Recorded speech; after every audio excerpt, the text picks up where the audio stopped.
Shri વિદ્યાગુરુ foundation સંચાલિત શ્રી લલ્લુભાઈ શેઠ આરોગ્ય મંદિર સાવરકુંડલા ખાતે આજરોજ એક સાથે 4 કેમ્પ યોજાયા હતા।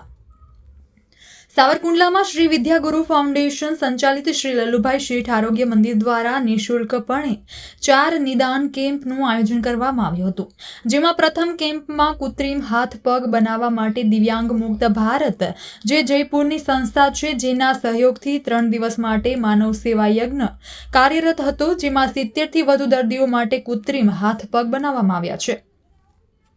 અને બીજા કેમ્પમાં કાન નાક ગળાના સર્જન ડોક્ટર પાર્થ હિંગોલ જે રાજકોટ એસસીજી હોસ્પિટલમાંથી આવીને 100 થી વધુ દર્દીઓને તપાસીને માર્ગદર્શન આપેલ છે। જ્યારે ત્રીજા કેમ્પમાં એસસીજી હોસ્પિટલ રાજકોટના પ્રખ્યાત cancer surgeon doctor Mitesh Khunt સાહેબે 25 થી વધુ દર્દીઓનું નિદાન કરેલ અને તેમની સાથે સાવરકુંડલા શ્રી લલ્લુભાઈ શેઠ આરોગ્ય મંદિરમાં સેવા આપતા ડોક્ટર રોહિત ચોડીગરા સાથે જોડાયા હતા।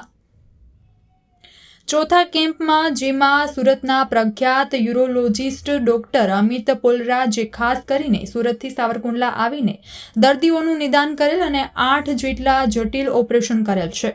ચારેય કેમ્પનો સાવરકુંડલા તથા આજુબાજુના ગામના દર્દી નારાયણે ખૂબ સારો લાભ અને સારવાર લીધેલ તેમ શ્રી લલ્લુભાઈ શેઠ આરોગ્ય મંદિરના કાર્યનિષ્ઠ મેડિકલ સુપ્રિન્ટેન્ડન્ટ ડોક્ટર પ્રકાશ કંટારિયાની યાદીમાં જણાવાયું છે।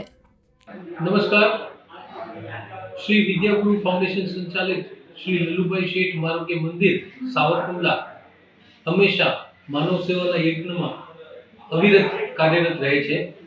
ए अनुसंधाने आज रोज एक साथे 4 केम्पनुं आयोजन करवामां आव्युं, जेमां प्रथम तो कृत्रिम हाथ पग बनाववा माटे दिव्यांग मुक्त भारत द्वारा जयपुरनी एक संस्था छे तेमना द्वारा छेल्ला 3 દિવસથી मानव सेवा यज्ञ चालू छे, જેમાં 50 થી વધારે દર્દીઓએ કૃત્રિમ હાથ પગ બનાવ્યા છે, જે અહીં જ બનાવે છે અને અહીં જ એ લોકોને પહેરાવે છે અને શીખવાડે છે। બીજા નંબરે વાત કરીએ તો કાનના ગળાના doctor ENT surgeon doctor Parth Gohil સાહેબ જે એચસીજી રાજકોટથી આવે છે, તેમનો એક કેમ્પ છે આજે। ત્યારબાદ cancer surgeon doctor Mitesh Khunt જેઓ પણ એચસીજી હોસ્પિટલ રાજકોટથી આપણને સહયોગ આપે છે। અને ત્યારબાદ એક પ્રખ્યાત યુરોલોજિસ્ટ ડોક્ટર અમિત પોલરા કે જેઓ સુરતથી ખાસ અહીં ઓપરેશન કરવા માટે આવે છે, તેઓના 8 ઓપરેશન આજે રાખવામાં આવેલ છે। તો આ સર્વે ડોક્ટરોનો હું દિલથી આભારી છું। આ માનવ સેવા યજ્ઞમાં એમને આહુતિ આપી છે એ બદલ ખૂબ ખૂબ આભારી છું। Thank you.